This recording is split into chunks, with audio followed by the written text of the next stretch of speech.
Lisa কার সাথে কথা বলছিস? একটা মিনিট। হ্যাঁ, কনার সাথে কথা বলছি মা। ও জিজ্ঞেস করতো ওর মা কি সেদিন গিয়েছিল কি না।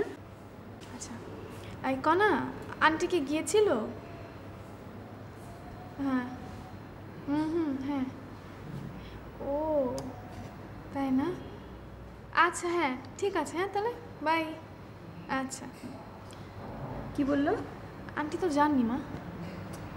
ভদ্রমহিলাকে এতবার ফোন করি, ফোন ধরে না।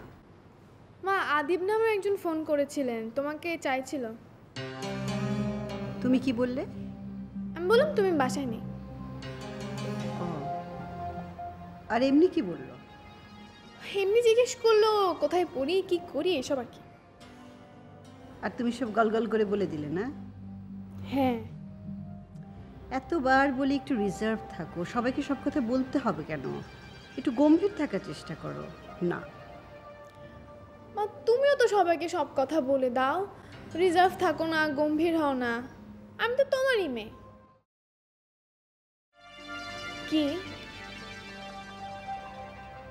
না, ভাবছি মেয়েটা আমার অনেক কথা বলা শিখে গেছে।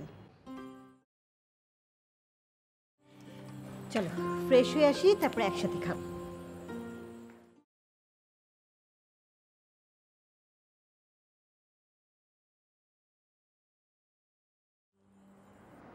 তোমার ছেলে কি এসছে? না, একটু খোঁজ নাও। খোঁজ নিয়েছিলাম, শ্বশুরবাড়িতে হাওয়া খাচ্ছে। অ্যাপার্টমেন্ট কি কমপ্লিট যে হাওয়া খাবে? না, শুনেছি বাড়ি ভাঙা হয়ে গেছে। যাক, বাড়ি নিয়ে আর তাহলে টেনশন করতে হবে না। ছেলের তাহলে থাকার একটা জায়গা হলো। ছি ছি, এভাবে বলতে পারছো? তোমার ছেলে তো আর চেয়ে নিচ্ছে না, শ্বশুরবাড়ি থেকে দিচ্ছে, তো বলবে নেব না? তা ঠিক আছে, কিন্তু এইভাবে ভাবাটা ঠিক না। তাছাড়া তুমি কি কনফার্ম যে আমরা বৌমাকে মেনে নিচ্ছি?